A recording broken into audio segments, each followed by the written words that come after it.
Imagine spending around $1 billion for your divorce, and that doesn't even put a dent in your net worth. That's Jeff Bezos for you. The Amazon CEO and his new fiancée, Lauren Sanchez, gave their first joint interview since the billionaire's well-publicized divorce, offering a rare look inside their relationship. Keep watching to find out more. Firstly, Bezos appears in his first interview with his new girlfriend. The duo was seen together in 2019, the same year that Jeff Bezos finalized his divorce from Mackenzie Scott, his wife of 26 years. Sanchez is 52 years old. She said during the CNN interview that they're really terrific colleagues and that they also have a lot of fun together. They really seem to cherish one another. Bezos added that respect for each other fueled their relationship, so working together must be pretty enjoyable. The couple then offered up some PDA as Sanchez called Bezos the sweetest after he called her an inspiration for him. They talked about their Saturday nights and said that they were sort of boring. They often have dinner with the kids and have fantastic discussions at the dinner table. Between the seven of them, there is bound to always be something to talk about. And after that, they watch a movie, but finding that movie by consensus takes a while. Besides dishing on her newfound love, the Emmy-winning journalist Sanchez also said she wants to travel to space in 2023. In July 2021, Bezos, who established Blue Origin, launched himself into space using one of his own rockets. More on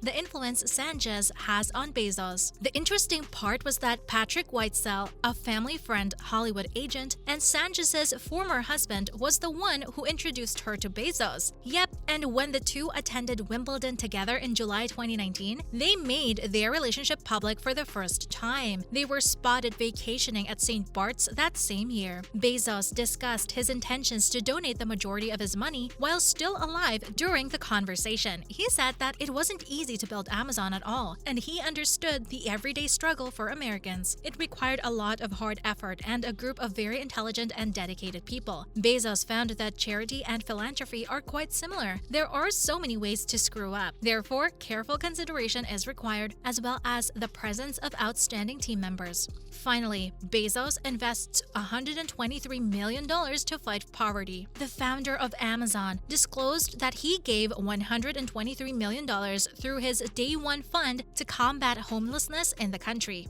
Bezos committed a total of $2 billion to the fund, which was established in 2018 to aid homeless families and establish preschools in underprivileged communities. His girlfriend, Lauren Sanchez, who has supported him throughout his charitable endeavors, also starred in it. The journalist is heard in the footage saying, "Thank you to all the past and most recent Day One Families Fund grantees for your outstanding work to help ensure every child has a home." During the CNN interview on November 14 with Sanchez, Bezos promised to donate the majority of his wealth. According to a press release, the immediate donations were given to 40 outstanding organizations from 26 states and Puerto Rico to continue their compassionate, needle-moving work to help families move from unsheltered homelessness and shelters to permanent housing with the services they need to achieve stability. In other news, firstly, the inequality that billionaires of the world pose. When normal infrastructure upkeep seems unattainable, while the baffling plans of technological capitalists become the norm, something is wrong. According to Oxfam, the richest 20 tycoons jointly control more than the total GDP of sub-Saharan Africa, and only 10 persons currently have more wealth than the lowest 40% of humanity. You would think that such outrageous inequity would inspire the wealthy to practice modesty, if only for the sake of self-preservation. However, today's ultra-online billionaires prefer nothing more than to show off their figurative posteriors to the crowd. We're definitely talking about Elon Musk. It is said that between April 2020 and April 2021, Musk made close to $140 billion. The average yearly wage in the US at the time was around $75,000. In other words, Musk made a staggering $383 million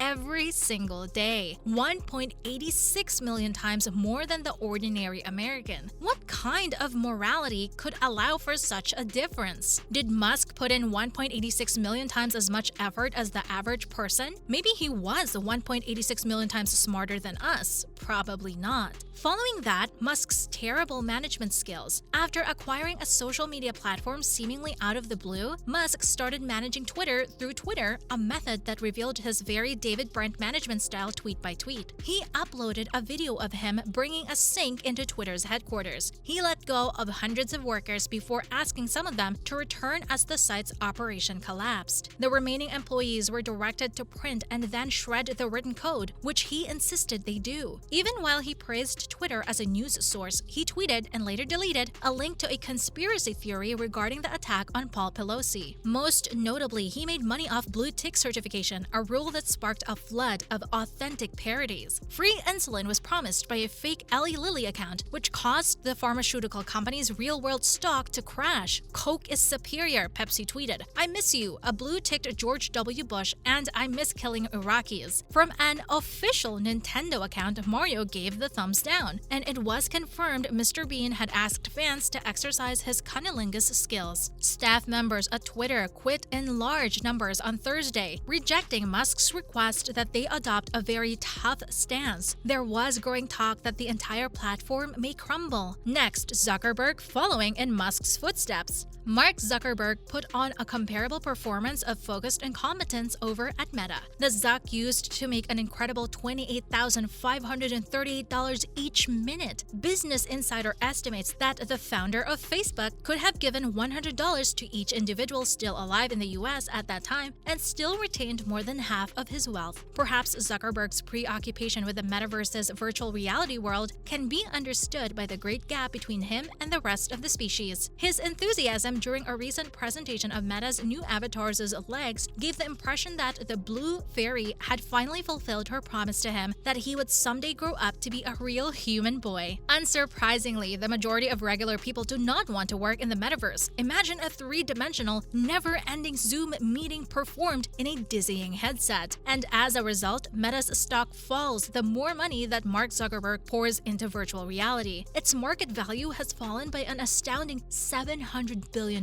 which has led to the loss of 11,000 jobs. It's simple to make fun of the tech elite's vanity projects. It's also something that needs to be done. Let's talk about the inequity between billionaires and us. Arwa Mahdawi of The Guardian pointed out a few years ago that even after Jeff Bezos' divorce, you would still have less money than him even if you had made $5,000 a day starting in 1493. Genuine democracy is a force given the grotesque degree of global inequity. According to a statistic from a few years ago, 40% of Americans couldn't come up with $400 to meet an emergency. Anyone who believes that their votes would grant them the same political influence as Bezos, who earns $3,715 every second, must be naive. Or to put it another way, Musk bought Twitter with around $1 billion still left in his bank account. We can partially blame the media, which is all too frequently prone to fawn over the influence of money and technology. Sam Bankman-Fried, the disgraced crypto entrepreneur, was able to separate so many investors from their money in part because of the adoring press he frequently received. Investors loved the fact that he wasn't a stuffy businessman. He played video games during pitch sessions, and like other contemporary founders, his idiosyncrasies were seen as evidence of his special brilliance. Finishing off with how the public is beginning to see through their lies. In the well-known fairy tale by Hans Christian Andersen, those who chose to disregard the king's nakedness exposed their selfish obedience. The New York Times went one step further in its coverage of the man it dubbed the crypto emperor and praised SBF's lack of pants as a key component of his scruffy allure in its headline. In actuality, as the analyst Mike Bergensberg noted, Bankman weaknesses Fried's had always been apparent, at least to those who bothered to look. This was true long before his company failed. To that end, the internet's comparatively open nature is a huge plus since it gives oversharing plutocrats all the digital rope they need to flaunt their wealth in public. For instance, Musk's recent antics show just how lucky we were that his promise to put a man on Mars by 2021 did not come true. It makes one cringe to think of an interplanetary colony run using the procedures currently in place on Twitter. There is no foundation for governing a society in space, given the horrific disparity that billionaires represent. We've already had enough of Musk down here on Earth. That's a wrap for this video. Thanks for watching!